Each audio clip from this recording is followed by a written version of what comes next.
Let's mic बयानबाजी। Let's mic बयानबाजी, सुनिए वे बयान जिनका पड़ता है देश दुनिया की घटनाओं पर असर। चीन ने एक बार फिर अरुणाचल प्रदेश पर अपना दावा किया। बीजिंग के विदेश मंत्रालय ने एक बयान जारी कर कहा कि चीन ने अरुणाचल प्रदेश को कभी मान्यता नहीं दी। चीन का कहना है कि यह इलाका उसके दक्षिणी तिब्बत का हिस्सा है, जिसे वो जंगनान नाम से जानता है। भारत ने पहले भी चीन के इस दावे को पूरी तरह खारिज किया है और साफ किया है कि अरुणाचल प्रदेश भारत का अभिन्न अंग है। हाल के महीनों में चीन की ये टिप्पणी उस समय आई है जब दोनों देशों के बीच सीमा विवाद को लेकर बातचीत जारी है। 中方对九和评论 First of all, Zhangnan is China's territory. China never acknowledges the so-called Arunachal Pradesh, illegally set up by India. As for the individual case you mentioned, we've learned that during the whole process, China's border inspection authorities have gone through the whole process in accordance with laws and regulations and had just enforcement and fully protected the lawful rights. ये ताज़ा विवाद फिर से तब उभरा जब चीन के शंघाई पुडोंग हवाई अड्डे पर अरुणाचल प्रदेश की प्रेमा वांगजोंग थोंगडोक के पासपोर्ट को अमान्य घोषित कर दिया गया। उन्होंने कहा कि जब उन्होंने कारण पूछा तो चीनी ऑफिसर्स ने कहा कि अरुणाचल भारत का हिस्सा नहीं है। प्रेमा, जो पिछले करीब 14 साल से इंग्लैंड में रह रही हैं, लंदन से जापान जा रही थीं और शंघाई में ट्रांजिट कर रही थीं। अधिकारियों ने उनका पासपोर्ट जब्त कर दिया और उन्हें हवाई जहाज में चढ़ने से भी रोक दिया। The manual counters for the immigration, and then she went on to say, Arunachal, not India, China, your visa not acceptable, your basically passport is invalid. Very confusing moment, obviously, because never heard of that before. We obviously are a proud Indian citizens, all residents of Arunachal Pradesh. And basically, she wouldn't give me an explanation. She wouldn't let me go back into the queue. Said you cannot board the plane. Then other officials came. So actually, I probably interacted with around 10 other immigration officers. So another lady came, took me to another part of the airport. And in fact, when I tried to question them and ask them what was the issue, they said Arunachal is not part of India, very clearly. And they said, you should apply, and started mocking and laughing and saying things like, you should apply for Chinese passport. You're Chinese, you're not Indian. Some mockery around there. Then basically they took me to the transfer desk of China Eastern, which is next to an immigration desk. And they would just keep basically sending me from one desk to the other. So if I ask the Chinese airline, they tell me to go to the immigration tells me to go to... प्रधानमंत्री नरेंद्र मोदी ने अयोध्या के राम मंदिर के शिखर पर धर्म ध्वज फहराकर देशवासियों को संबोधित किया। उन्होंने कहा कि ये क्षण सभी राम भक्तों के लिए अविस्मरणीय है।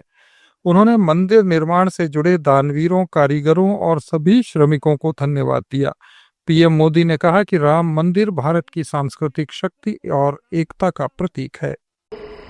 मैं संपूर्ण विश्व के करोड़ों राम भक्तों को इस अविस्मरणीय क्षण की, इस अद्वितीय अवसर की हार्दिक शुभकामनाएं देता हूं। मैं आज उन सभी भक्तों को भी प्रणाम करता हूं, हर उस दानवीर का भी आभार व्यक्त करता हूं जिसने राम मंदिर निर्माण के लिए अपना सहयोग दिया। मैं राम मंदिर के निर्माण से जुड़े हर श्रमवीर, हर कारीगर, हर योजनाकार, हर वास्तुकार, सभी का अभिनंदन करता हूं।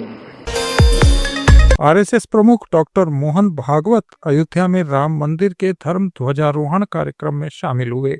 भागवत ने कहा कि मंदिर निर्माण का ध्वजारोहण एक ऐतिहासिक पल है जिसे उन्होंने अपनी आंखों से देखा है। उन्होंने सभी से अपील की कि मन में अपने व्यक्तिगत अयोध्या का निर्माण करें। आज हम सबके लिए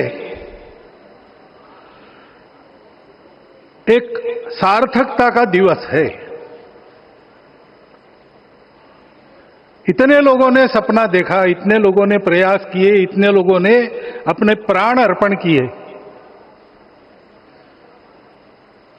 आज उनकी स्वर्गस्थ आत्मा तृप्त हुई होगी।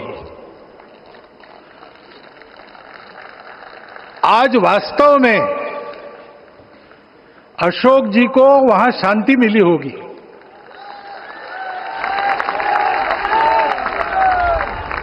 महंत रामचंद्र दास जी महाराज, श्रीमान डालमिया जी, कितने संत, कितने गृहस्थ, कितने विद्यार्थी, उन्होंने अपना प्राणार्पण किया, अपना पसीना बहाया। जो पीछे रहे वो भी रोज ये इच्छा मन में व्यक्त करते रहे कि मंदिर बनेगा बनेगा, बन गया। और आज उस मंदिर निर्माण की शास्त्रीय प्रक्रिया पूर्ण हो गई, ध्वजारोहण हो गया। राम राज्य का ध्वज जो कभी अयोध्या में फहराता था और संपूर्ण विश्व में अपने आलोक से सुख शांति प्रदान करता था, वो ध्वज आज फिर से नीचे से ऊपर चढ़ता हुआ और अपने शिखर पर विराजमान होता हुआ हमने अपनी आंखों से देखा है, इसी देह में देखा है। केंद्रीय मंत्री रामदास अठावले ने कांग्रेस नेता राशिद अल्वी के बयान पर पलटवार करते हुए स्पष्ट किया कि प्रधानमंत्री मोदी मुस्लिम समुदाय के विरोध में नहीं है और यह ध्वजारोहण संविधान के खिलाफ नहीं है। उन्होंने कहा कि प्रधानमंत्री सभी धर्मों का आदर करते हैं और राम मंदिर में झंडा लगाना भी धर्मनिरपेक्षता का हिस्सा है। कि इस तरीके के फ्लैग फहरा रहे हैं या चर्च में जाके, वो सिर्फ राम मंदिर में जा रहे हैं, इसका मतलब राजनीतिक फायदा चाहते हैं। उत्तर प्रदेश में चुनाव आ रहे हैं, उसका बेनिफिट चाहते हैं और ऐसे करके जो धार्मिक भावना है उसको देश में भड़काने का और ये सब जो है ये कर रहे हैं।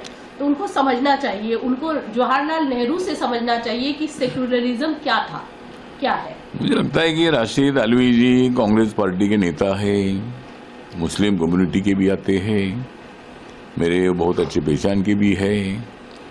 और माननीय प्रधानमंत्री जी ने अयोध्या में जो राम मंदिर बना है, वह जो धर्म ध्वज है, वो धर्म ध्वज लहराने का काम किया है। तो बाबा साहब अम्बेडकर जी का संविधान बताता है कि भाई जिस तरह नरेंद्र मोदी साहब अपने हिंदू समाज के हैं, तो हिंदू समाज के हैं तो हिंदू मंदिर में जाने का उनको अधिकार है। प्रधानमंत्री के नाते वो गुरुद्वारा में भी ले जाते हैं और भी जगह पर बुद्ध मंदिर में भी जाते हैं, ऐसा नहीं है कि वो नहीं ले जाते हैं।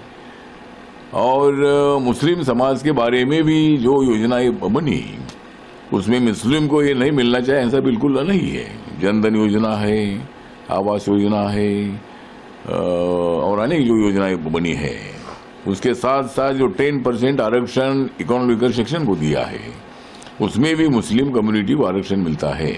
तो राजस्थान सरकार के मंत्री डॉक्टर किरोड़ी लाल मीणा ने अपनी ही सरकार के कृषि प्रबंधन पर आरोप लगाया है।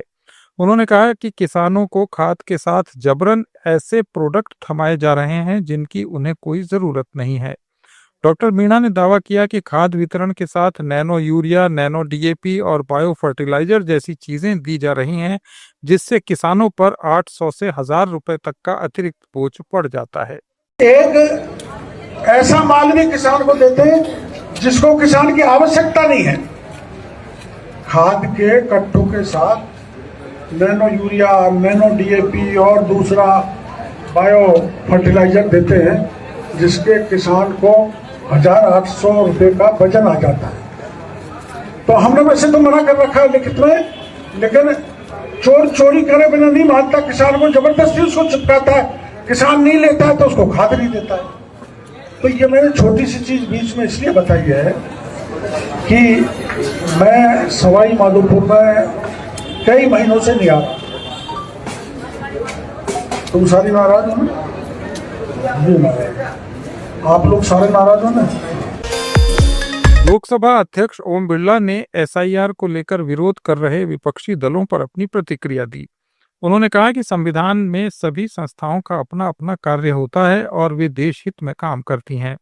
उन्होंने कहा कि सभी को संविधान और संवैधानिक संस्थाओं का सम्मान करना चाहिए। संविधान में सभी संस्थाओं का अपना अपना कार्य है, कार्य का विभाजन है। कार्यपालिका का अपना विभाजन है, न्यायपालिका का अलग, विधायिका कार्यपालिका। इसलिए निश्चित रूप से हमारे संविधान संस्थाएं देश हित में काम करती आई और इसलिए उनकी आवश्यकताओं के अनुसार समय समय पर उन संस्थाओं के अंदर जो भी चाहे एसआईआर हो चाहे अन्य प्रक्रिया हो, वो आवश्यकता जो अपनाते हैं, ये प्रक्रिया है और सब विचारधारा को अपनी बात कहने का मत है। एक लास्ट सवाल था। कांग्रेस नेता दीपेंद्र हुड्डा ने लोकतंत्र और संविधान की रक्षा को आवश्यक बताया है। उन्होंने कहा कि देश में चुनाव प्रक्रिया अब निष्पक्ष नहीं रही और इस अनियमितता के खिलाफ कांग्रेस संघर्ष कर रही है। उन्होंने आरोप लगाया कि हरियाणा के चरखी दादरी समेत पूरे राज्य में लाखों फर्जी वोट पाए गए हैं, जिससे चुनाव प्रक्रिया पर सवाल उठ रहे हैं। जो हमारा लोकतंत्र और संविधान को बचाने के लिए आज कांग्रेस सड़कों पे है। भारतीय जनता पार्टी और चुनाव आयोग की मिलीभगत से हम लड़ाई लड़ रहे हैं। आज देश में चुनाव की प्रक्रिया निष्पक्ष नहीं रहेगी, ये साबित हो गया है और इसीलिए आज सड़क पे कांग्रेस पार्टी संघर्ष कर रही है। 14 तारीख को राहुल जी के नेतृत्व में बड़ी रैली रामलीला ग्राउंड में करेंगे। दादरी समेत पूरे प्रदेश में लाखों वोट फर्जी पाई गई है, ये साबित हो चुका है और मैं समझता हूं कि 25 लाख वोटों पे सवालिया निशान लगा है। उन 25 लाख वोटों पे चुनाव आयोग को एफिडेविट देना चाहिए। उन 25 लाख वोटों पे आज ये प्रश्न उठता है कि इतने बड़े स्तर पर जो चुनाव में यंत्र मंत्र तंत्र का प्रयोग किया जा रहा है, मतदाता सूची में गड़बड़ घोटाले किए जा रहे हैं, तरीके से फैसला किया जा रहा है, ये लोकतंत्र के और भविष्य को लेकर प्रश्न चिन्ह लगाते हैं। छत्तीसगढ़ के कांग्रेस नेता टीएस सिंहदेव ने ममता बनर्जी को राष्ट्रीय स्तर की संवेदनशील और जागरूक नेता बताया।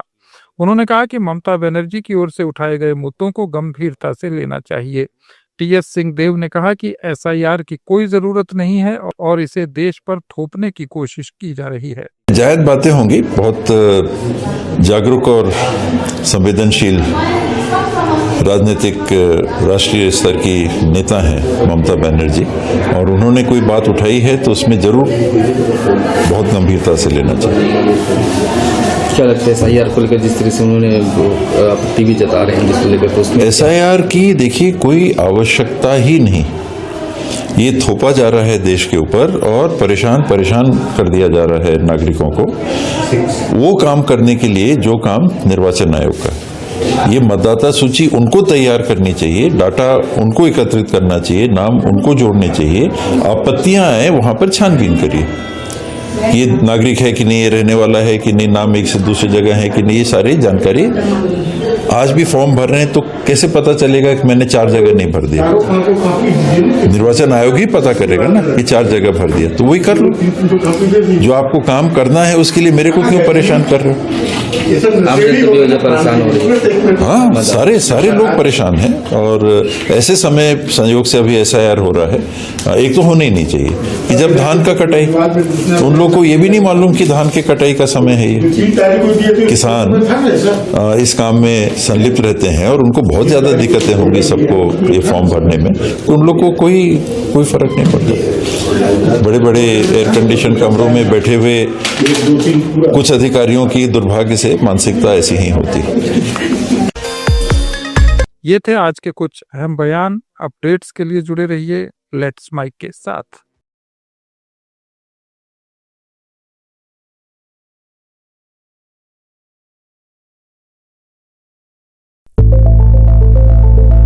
It's time for news. It's time for more than radio. Presenting the first radio news app, Let's Mike. Let's Mike, a news-based app on your phone where you get to watch and listen news, talk shows, interviews, radio Show podcasts. On Let's Mic, you get all relevant information of TV, print, radio, podcast, and digital. Let's Mic talks about every segment of life.